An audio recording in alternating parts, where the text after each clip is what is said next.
মাধবীলতা নামটা শুনলে খুব মিষ্টি একটা ফুলের ছবি মনে ভেসে ওঠে, তাই না?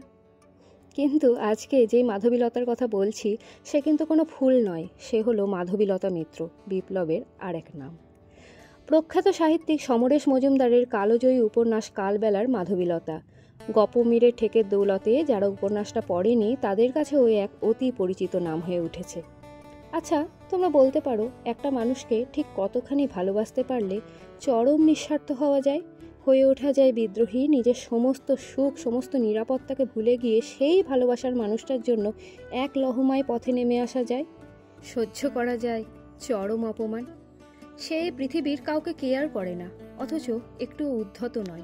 সে অকারণে কোনো বাধার কাছে মাথা নোয়ায় না, অথচ একটুও দাম্ভিক নয়। সত্যি, এমন মাধবীলতারা সবার জীবনে আসে না। যাদের জীবনে আসে তারা চরম ভাগ্যবান।